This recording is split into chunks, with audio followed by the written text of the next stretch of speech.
The DNA is assembled, duplicated, maintained by those very proteins. Okay, so how can you have the DNA unless you have those machines? Well, interestingly, I was watching a documentary earlier today that was trying to give some hypotheses. I'm not sure really if I could call it a theory at this stage, but it was saying about some kind of outer shell that allows certain information in. So the information would have come in from outside and then self-replicated once it was inside a protected zone, you might call it. But the machines inside the cell is what make it, though. Yeah, where did it come from also, if that's possible? Well, absolutely. I mean, I'm not suggesting that I know it all at all. In fact, this is why I didn't like being strawmanned, is because I firmly come from a position of I don't know, and I don't think you do either. So, no, I don't know his philosophy. How do you know that? How do you know that? How do you know that? That's a pretty tough one. That's a very interesting question. How do you know that we don't know, or how do you know that you don't know? How do you know that there is no mind without the mind? Right, I know that I don't. Or I know that I don't know, right? And I actually said I think that you don't know. I never said that I know that you don't know. Oh, okay, all right. Let's start there then. What is your basis for saying that you think we don't know? What's your basis? He sounds like an agnostic. On this particular topic, you're welcome to start calling me agnostic, and I won't take it as an insult. But my basis is because you can't show it. That's the words on. Well, Johnny, consider this. You're in the imaginative scenario that this could have evolved. You would have to believe, therefore, that as for an incremental steps to have made this, that somehow the proteins were developed outside of the separate, but completely separate system from the DNA, and then they came together and happened to work. But the problem with that is this. The problem with that is that then you're believing that proteins can come from somewhere other than the only source we know of them, which is DNA. And on top of that, science demonstrates that that even if we forget the fact that proteins are produced by all these different steps by machines in the cell, even if we were to imagine that it didn't need them somehow, then you're stuck against being able to having to believe that natural processes could do it. But when we study that idea, we find that it's impossible times impossible. Well, it's not really impossible times impossible. The chance of it occurring is impossible, right? That's right, and that's scientific approach. That's Look, guys, I want to ask Johnny a question. Right? Carry on. Just really quick, I want to ask you a question. You say that you don't really know a lot about this stuff, and that's fine. We're not going to try to press the issue in any way to push you or anything. But I just want to ask you. I just want to ask you a question, though. Yeah. Do you agree? Well, a couple of questions. Do you agree that what happens inside of the cell, that there are machines that operate on laws of physics and chemistry? I'm really sorry you broke up halfway through that. Could you repeat it, please? Sorry. Do you agree with the components and machines inside of the cell that they are operating on the laws of physics and chemistry? I can only assume, based on what I understand of your sentence, that yes, they would be operating predominantly under chemistry. Because abiogenesis means without bio, so it's just chemistry. Well, I'm not necessarily talking about it. Well, I'm not necessarily talking about abiogenesis right now. Just the components inside of the cell. Yeah, the components inside of the cell. They just operate on the laws of physics and chemistry, right? I would agree. Okay, well, you would agree. Can you point to me any type of machine that operates on the laws of physics and chemistry that did not operate on the laws of physics and chemistry with an intelligence first setting each component to then act upon each other by the laws of physics and chemistry? I mean, I can't remember the name of it, but there's the thing with the coily tail that didn't always used to have a coily tail. It's really tiny. It's in RNA, I think. I think it's part of RNA, and it's really tiny. Coily tail. Are you trying to talk about the filaments or something? You're talking about histones? Are you talking You about know- histones that structure the DNA into chromatin? I mean, the main reason that I came here really was to ask questions. Obviously, you've asked me about what I understand. I've tried to provide as much about what I understand as I can. Really, I kind of have to specify that mainly my understanding of it is very brief. You know, Well, that's why. Yeah. I'm not trying to push you with it. I'm just No, trying to absolutely maybe get you to I mean- just trying to get you to think of it from our perspective. Okay, if you're not able to make a case just for evolution, you don't understand it from an evolutionary biologist perspective, right? I'm just going to say this really quick. You do know though where machines come from. You do know what it takes to build machines. I'm just trying to point out that usually when you see anything operating on the laws of physics and chemistry, like the components that you're looking inside of the cell, and intelligence is set each component in motion to start to act upon each other. No, not necessarily. Usually when you have, can you give me an example, for example, then, when you're looking at something with bushings, Sure. bearings, a drive shaft, and so on, coming together through the laws of physics and chemistry without an intelligent designer behind Yeah, it? sure. Absolutely. When two people have sex, they produce a baby, and there's no intelligent design behind that. You don't physically build the baby happens. Right, but the reason why that happens, though, is because there are cells and there are mechanisms inside of the cell that causes that to happen. We're questioning the very cells to begin with, and the mechanisms inside of the basic unit of life, the cells. Exactly. To begin with, see where that more than likely they came from. So you're going to the source of an argument that's actually being questioned right now to see what was behind those mechanisms to begin with to cause reproduction to happen. Okay, well, what I can tell you is there is spontaneous particles in space. So if you take a vacuum and you think there's absolutely nothing in that vacuum, there's no such thing as nothing, right? Because That made no sense. there's denser areas of nothing and there's lesser areas of nothing. There's particles popping in and out of existence. There's no such thing as nothing. So it's hard to explain it past that, beyond that, because obviously we don't know the next step, but that's a definite scientific fact. That What do you mean that there's no such thing as nothing? there's no such thing as nothing, there's always something. What do you mean that there's always something? I mean, if you take a vacuum and you pump everything out of that vacuum, so you've got literally nothing in the vacuum, what you will find in actuality is that you've got denser areas. You're talking about quantum mechanics. I know what you're trying to say. That's not necessarily nothing. There's activity going on a quantum level. Well, so if you're trying to say that the activity going on a quantum level to where things are coming in and out of existence, you're being a little vague right there, because if there was nothing there, and it's an inaccurate summary to begin with of what's actually happening on a quantum level, that's not necessarily what's happening. So it seems to me that you're making conflicting statements. Are there particles coming in and out of existence where there's nothing? Was there nothing to begin with, and then something came into existence? Or are you trying to say that there are particles there on a quantum level, so you can never really say that there's nothing?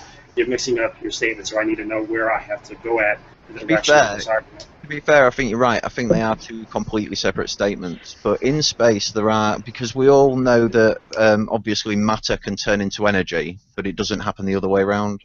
Well, there are particles that appear briefly, instantaneously, and then immediately turn into the energy that they would have required to create it. No. That's just there's quantum activity. All that's happening is that there's activity on a quantum level that we don't fully understand. Right. I mean, there's a lot of other things going on too. For example, hold on really quick though, Roddy. There are particles, if you super freeze them to, I don't even know what calorie you got to freeze them to, they appear to be at more than one place at the same time. Now, they're not necessarily at more than one place at the same time. It just appears that way. Based on our study, we don't really have a full answer of it. So all that's happening here is that there is activity going on on a quantum level to where it seems like things are starting to make sense. Yeah, we don't understand it. Things are just getting screwed up there. We don't really fully have an understanding. Right, okay. But I'm trying to understand, why are you trying to say that nothing doesn't really exist? Well, that was the second point then, which was apparently separate from that particular point. But nothing doesn't exist. There's denser parts of nothing and there's less dense parts of nothing. There's something there. Anyway, the Well, point there that I'm is making is nothing. There is nothing. There is a you can take a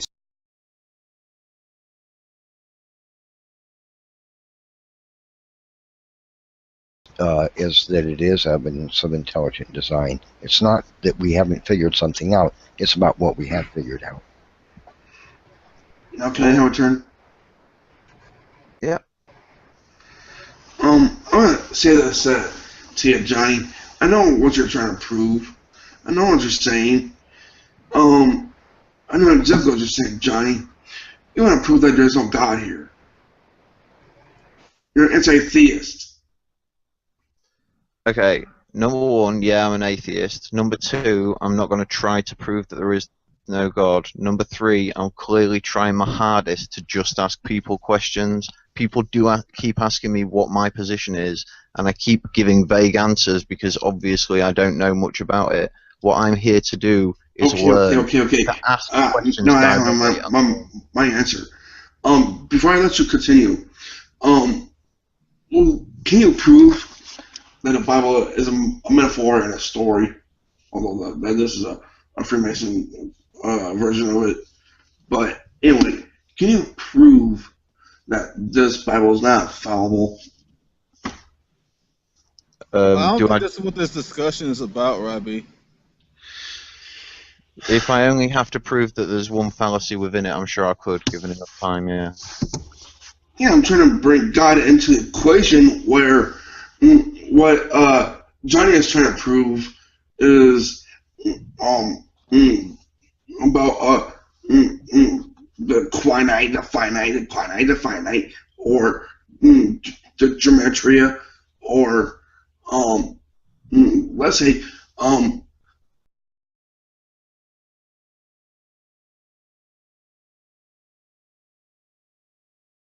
.com.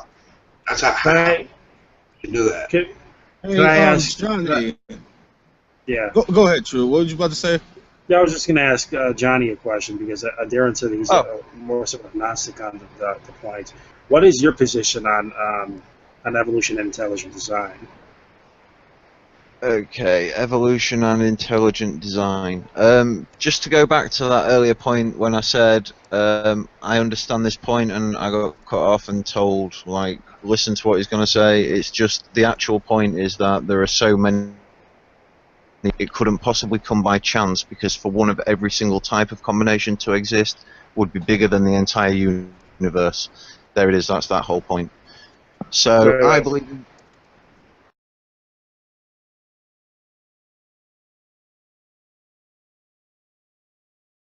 What do you mean by that? I mean, what combinations? Can you be a little bit more specific with what you're saying?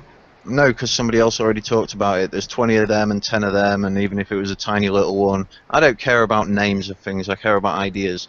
Except for one name that I do remember is the Big Bounce, which is definitely what I think happens, which is where everything expands and it fades out until there's only photons left, and then photons don't take up mass, so they occupy infinity and just one tiny dot at the exact same time, and then there's another big explosion. And that was how are you trying? Yeah, how are you trying to use that in the context of evolution and intelligent design? I'll tell you, because it takes a really, really, really long time for all the material in the universe to turn into photons, and that means that there has to be a really, really, really long time between each of these bounces, which means that there's no need for a god at that stage. So therefore, regardless how abiogenesis happens, it has to happen. That idea is called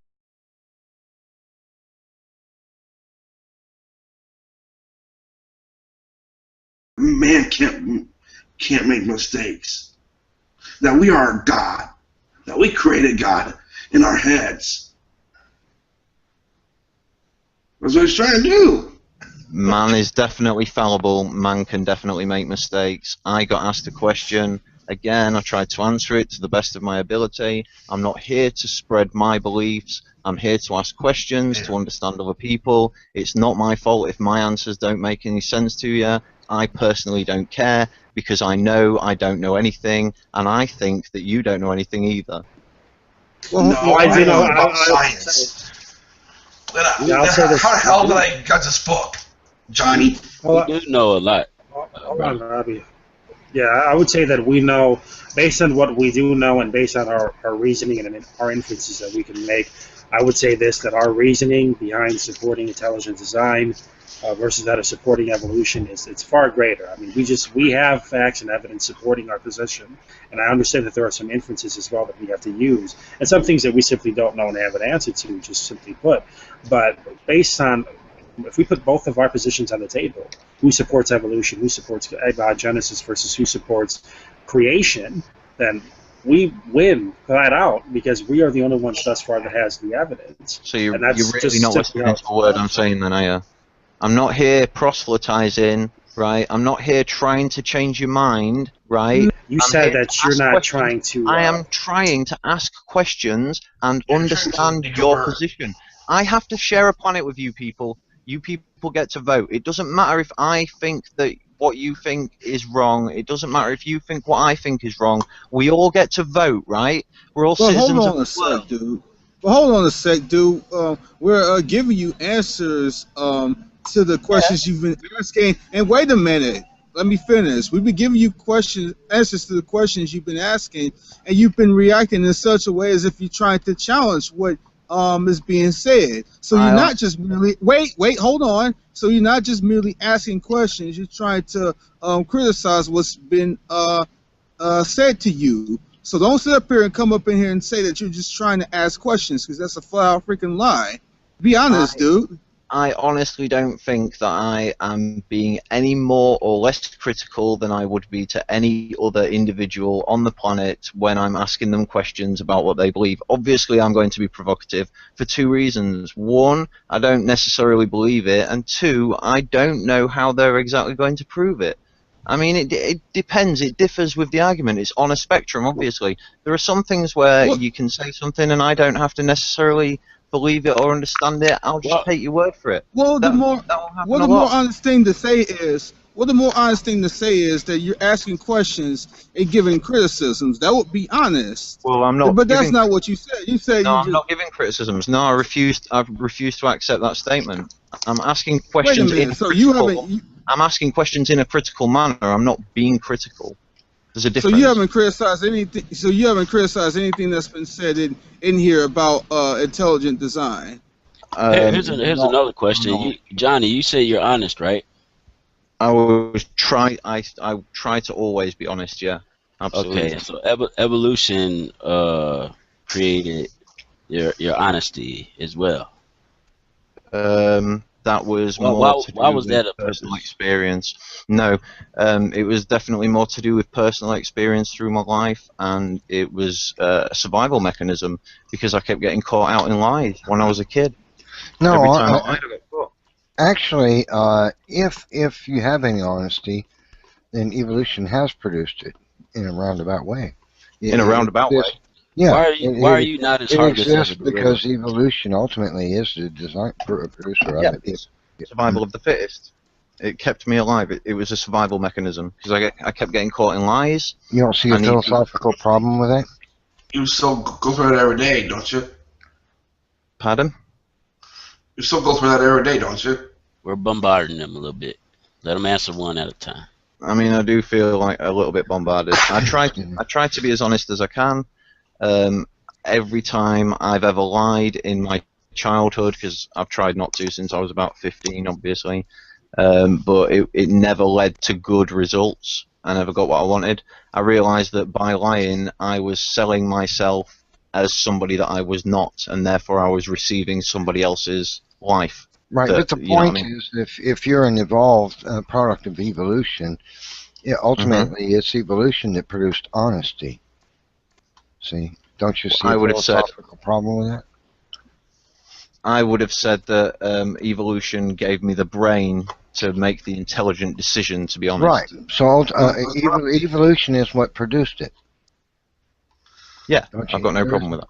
Right. No. There's a philosophical problem with that, though. I don't agree. Why? Because reasoning, logic, knowledge, comprehension. The list goes on and Yeah. on. These are mental processes, not physical ones. I fail to see your reasoning. Well, I'll ask you a question that might make it clear. Can you give me a pound of your thoughts? See, what I'm trying to say is mental processes have no mass. They're non-tangible. Yeah. So the point is, Chemical. if you believe evolution produced honesty, then you're believing that chemical processes produce something that physically does not exist at all. Like via the brain. Wisdom, creativity. See what I mean? Right. Yeah, So I'm happy with that. That's a philosophical issue. It's a very grave problem for evolution theory. I really don't see how. I don't understand how. I'm still not grasping that. I don't. But I do want to say is this: I don't really agree with National Free here, because I don't think that what you're saying is going to be followed on, because I myself am open to science now. That evolution just don't exist anymore. I mean, I'm pretty sure evolution does exist. Excuse me. Okay, so if evolution exists, then so can God. I don't think it's. I think that's a false equation. No, God created everything. Science can prove in the Bible. Okay, if you honestly want to know where my stance is when it comes to God, I don't know about this intelligent design stuff, but when it comes to God, I honestly don't understand any definition of the word God. None of them make any sense to me. But you don't understand that when people say God, you don't understand. I'm sure you understand that when people say God, that they're referring to an all-powerful, all-knowing, maximal being, right? I mean, that's pretty much common. Hold on. That's a pretty much a common understanding of everyone. When you hear the word God, this is what comes to your mind, right? The first thing that comes to my mind is obviously all-powerful. Yeah, I'm glad you agree. So obviously God can't exist then, by definition. How so? Because all-powerful is a logical fallacy, isn't it? How? Do you believe he's out there? Well, God can't make a mountain. Can God make an unmovable mountain? Yes. Dude, that's the old. That's the old king. That's the old king. Wait, hold on. Yeah, you know it. Hold on. I'm holding on. Wait. All right, that's the old can God created a rock so big he cannot lift it fallacy. That's a basic. That's a basic elementary fallacy because that has absolutely nothing to do with power, because a contradiction has nothing to do with power, dude. You completely invalidating the question when you even ask it from the beginning. We have a logical God, not an illogical God. I don't understand the problem, and I'm quite happy for you to explain it to me. No, the problem is you when you're talking about something like God is by definition infinite. So if you're trying to say a rock can be bigger than infinity, you're asking about a contradiction. That is illogical, dude. Can God make an unmovable mountain? Can God make an unmovable mountain? Yeah. Yeah, of course he can. Can God move the mountain? That's kind of like turning God into a cartoon on South Park. Yeah, it's circular reasoning because you're positing something. No, it's a simple question. No, it's circular reasoning, and that's why it's a failed argument, because it's positing that something impossible exists. Let me finish. It's positing that something impossible is possible. So you're beginning with a false premise. The unmovable mountain being the false premise, yeah. Right. Okay, that makes perfect sense. Thank you for explaining. The immovable. No, it's circular reasoning because it's positing that something which is impossible is possible, and it's self-contradictory. I heard you the first time, and I totally appreciate where you were coming from, and I thank you for it. I don't really thought that. Okay. But I mean, Yeah, that's what I'm trying to. he cannot make a mountain that he cannot move. So then he's not all powerful. We're talking about logic no. itself. No, he has. I'm saying there are things that he can't do. Dude, that has nothing to do with power. You're talking contradictions have nothing to do with power. You're confusing two concepts. Okay. Dude. Okay, let me ask a Can different you guys question. hear me better? Is there still something wrong with my mic? Whoa. It's good now. It's Wait, good. what's like- Can God make a more powerful being than himself? No, he cannot, because by definition, he would not be God if he did. Well, he's not all powerful then. That's That just has the to do- policy. again, that Okay, has I'll nothing try a to. different one. Okay, No, I'll try a that different one. Wait God a make- second. Wait a second. That has nothing to do with power. You keep asking contradictory questions. Contradictions and power are not the same thing, dude. Well, I'm trying my hardest to find a non-contradictory question, so please bear with me. Can he make a being that is the same power as himself? Would that be a contradiction? No, he cannot. Why not? Because look, if he's the greatest conceivable being, then how would he be able to make something exactly like himself if he is the greatest conceivable being?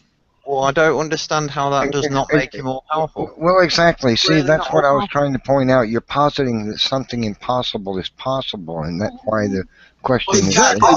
That's why the question is a logical error. See? Yeah, So that's another contradiction. Can God do anything that is impossible? No, please let me answer this. Let me God, answer this. well, hold on, Robbie. When we say that God is all powerful, we mean that God can do anything that is consistent within His nature. That's what the question means. It does not mean that God can create a contradiction, because no such thing exists. God can do anything that's logically possible. See, Right. that's the thing. Can God lie? No man knows God like that, man. Again, How can we answer ignoring the other part. You're ignoring the other part of the Another equation. possibility. He can do whatever is consistent with his nature. Right. It's not logically possible for God to With lie. God, we can do all things possible. See, that's the thing. It's not logically possible that God would lie. Therefore, the question is moot. So he's not all powerful.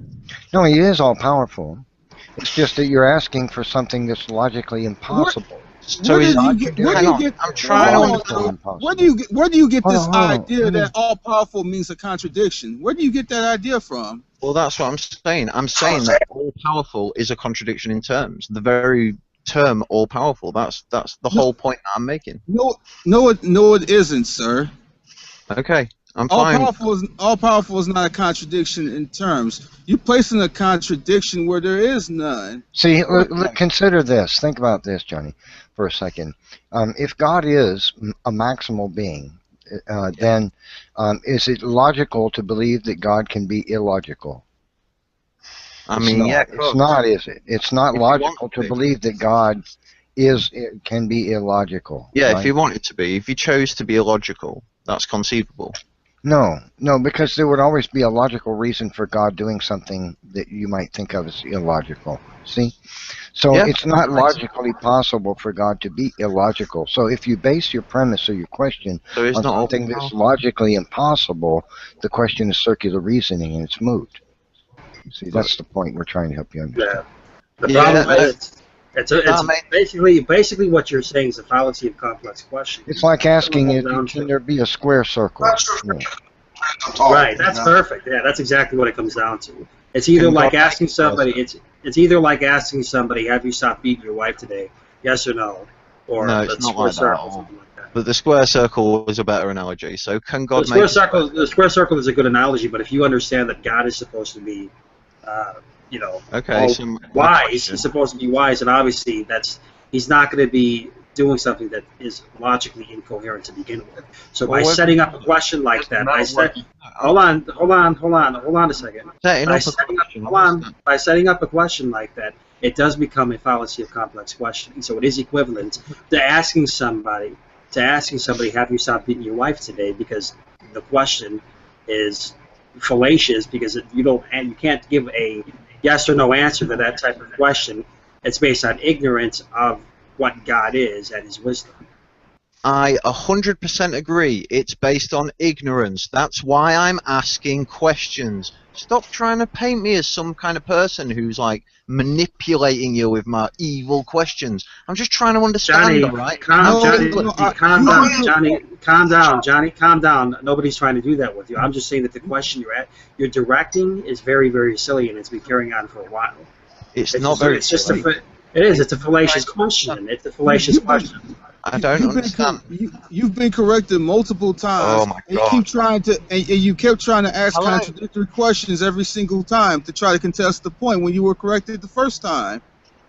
Right, you're really not understanding the fact that I don't understand this, are you? You're really not understanding the fact that my questions are fucking genuine. Okay, Johnny, but I think the reason why Antonio is pointing that out is because your behavior throughout the last couple of minutes is indicative of somebody who is just trying to, you know,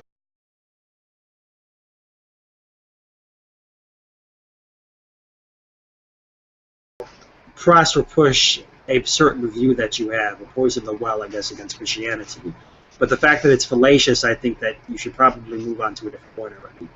The point was given to me about half an hour ago. I was then trying to work out what all-powerful consisted of.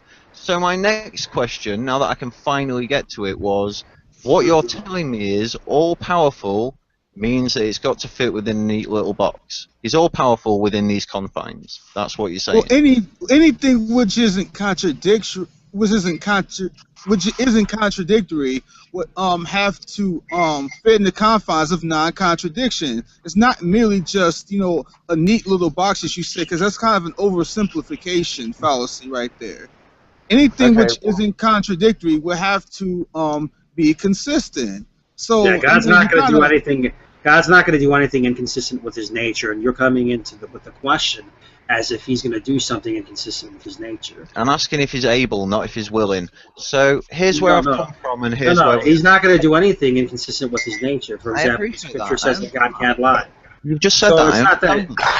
You have to repeat yourself, mate. I get you the first time. I'm English. I'm not American. I'm used to, you know, listening and taking in information. Okay, but then the first time that when I give you an answer to something, you should just hear the answer. So let me. Then it's not ignored and move on to something else. I did, and then it got repeated a lot of times. Okay, so here's what happened, right?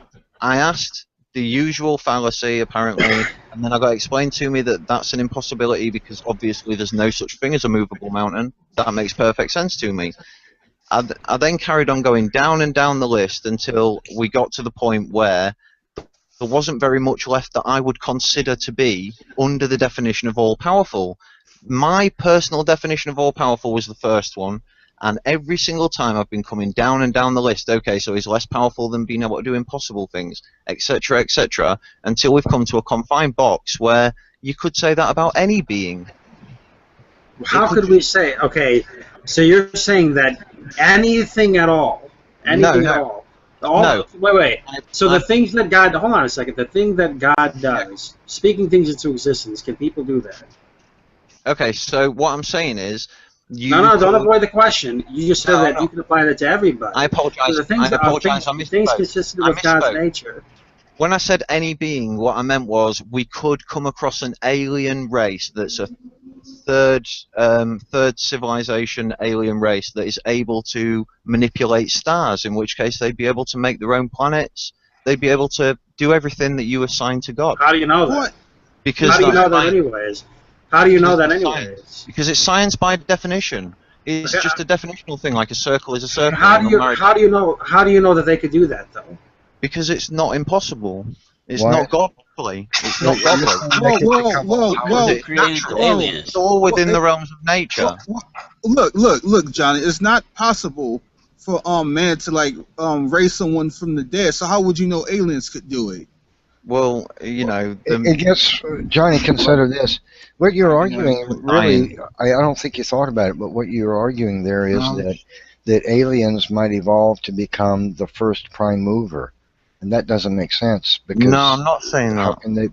I'm not saying that at all. That's what it sounds like. The original question. Let me finish. Hold on. I'll let you finish. Carry on. So that's what God is. God is the first cause. So Okay, you if didn't there's say anything well, that's what I mean by prime mover. So no, you if didn't say that initially before the well, that's conversation. You well, I didn't say said that. prime All mover. powerful. You said Well, all that's what powerful. I'm trying to help you say now. All powerful implies he's the Move the prime mover. goalpost. All No, power. Johnny, stop talking and listen for a second. I'm listening. Okay. Jesus, All this is a power. conversation. Listen, Johnny. You're not uncomprehending. All power means prime mover. Because if he has anything less than all power, he's a created thing and not the creator. See what I mean?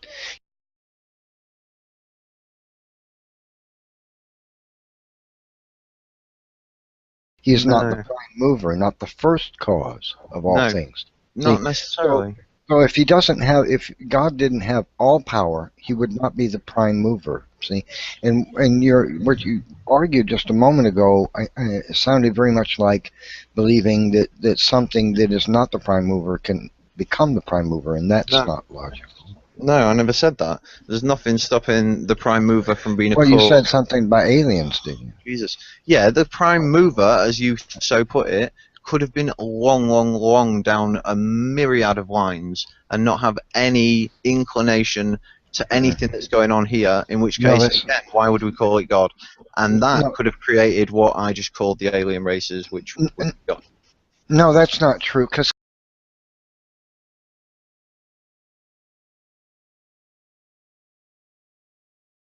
consider this. Let me put it to you the way that Dr. Werner, Yeah. Dr. The way that Dr. Werner Gitt describes it. He was giving a lecture, and a student stood up and asked him, "What if I understand your idea that all information originated from God, okay? But what if there's a God over your God, a uber God?" And then he said, well, okay, let's consider that. So now you're saying that there's a uber God above my God, right? And she says, yes. And he said, well, then that one is not God. That one is God, right? And then she says, well, what if there's a uber God and a uber God? So all you're pointing to is God. See, so to say that there's a long chain of events that leads to God is logically a fallacy, because none of them are therefore God. Yeah, no, I appreciate where you're coming from. What I was getting at was the all-powerful thing, because we'd moved it all the way down to only things that happen within nature. That could then be aliens. But once you add in the prime mover, I added it as a separate element, but you're adding it within, and I understand that now. It's part of the all-powerful. I get where you're coming from. We weren't just talking about things that happen within nature, like saying, for example, somebody rising somebody from the dead, which is something that Jesus. Wait a minute. So men rise people from the dead all the time. Yeah, we do it in a place called a hospital. I'm just gonna go get a drink. I'll be back in a minute. But again, Johnny, you say that what happens in hospitals all the time with people raising people from the dead, but you can't actually back that up, because you would have to presuppose that God is not intervening in such an ordeal when that happens. Well, every time. Is that okay? You would have to presuppose that God is not intervening in such cases. And how would you be able to prove that God is not intervening? I mean, wow.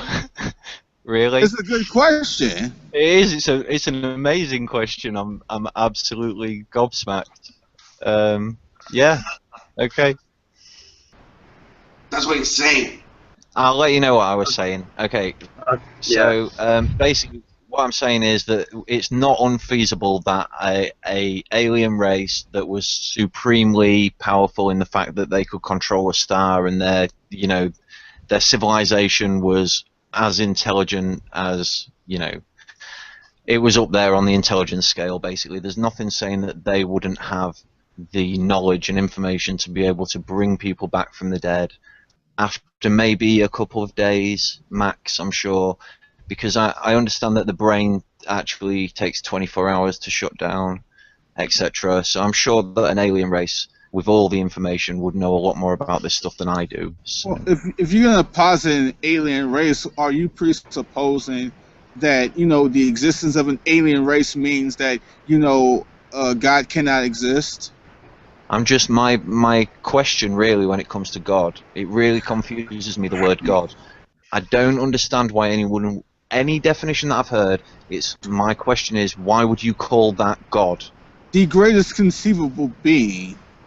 Yeah, I mean, your atheism specific. Hold on, everybody, because we're off topic of what this discussion is supposed to be about, anyways. But just to answer your question, what we conceive God to be is directly what I guess theism would imply: the belief in a personal, interactive, creative God behind the influence of the universe. That's specifically what a theistic God would be: a personal, interactive creator behind life in the world.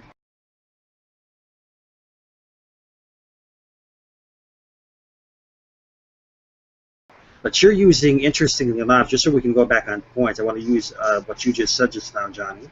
About, well, aliens being able to come in and maybe messing with life, maybe because, maybe you can conceive an alien, an intelligent race out there somewhere coming over and tweaking with life 24 hours or so after somebody's died and reviving them or something. Why is it that you'd be willing to appeal to an intelligence there, but you don't appeal to an intelligence behind life when you're finding things that only come from an intelligence?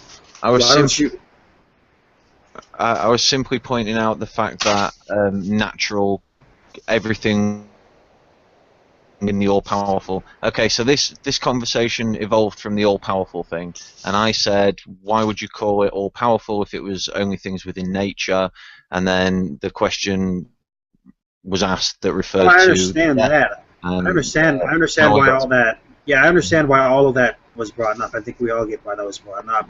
But even still, the fact that you would appeal to an intelligence using that example, I think it raises a red flag to why you wouldn't accept intelligent design in the same way. Because why is it okay? You'll use intelligence as an example behind something that you can conceive on a different topic, but you won't use it for intelligent design.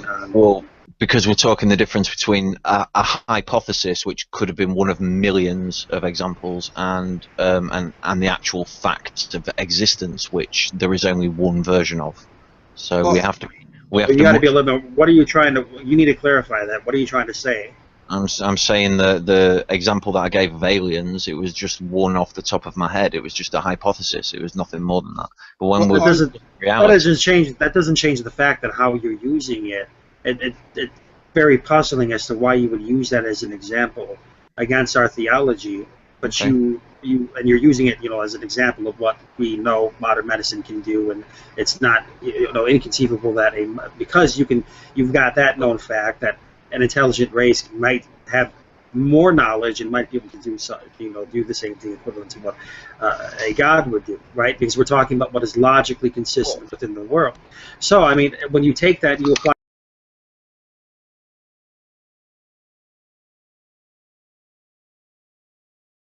to intelligent design. Why is it that you don't accept when you find codes, motors, and turbines, and we all factually know they come from a designer, you don't accept the inference behind them that, okay, well, the more than likely designer was behind those. This is the first time. All right, let me put it this way, right? Because I know you're American, so I understand religion's a pretty big thing over there. I'm English, so I'm really not savvy on all this religious stuff. I don't know much about it. I'm sorry. There's a lot of religious stuff where you at too, sir. There's a lot of religious stuff where you at too. Let's make that clear. I stopped myself. It was an accident. Okay. The point is, I've been brought up an atheist. I'm asking these questions because I share a planet with you guys. I'm sorry if you hear it a lot. I'm sorry if you're kind of used to this kind of thing. I don't know all that much about it. The question that I asked you, though, had nothing to do really with religion. It had to do with objective facts that we can look at. And the question is that because you were using objective facts and trying to use it with what is logically consistent to the world and the nature of the question that you were asking of God being able to do something, something logically inconsistent, it's relevant in an objective sense over the facts that we're observing inside of the cell. So that's the reason why I'm taking what you were using as a response to the theology to apply it to what we were talking about in the science, because it's related to the science. Right. Also, man, Your Just- Alpha question. Man. No, Johnny, we're not trying to bash you. I just thought I'd point out that I think it's good that you're looking for answers to things. I We're just trying wanna to point understand out people. that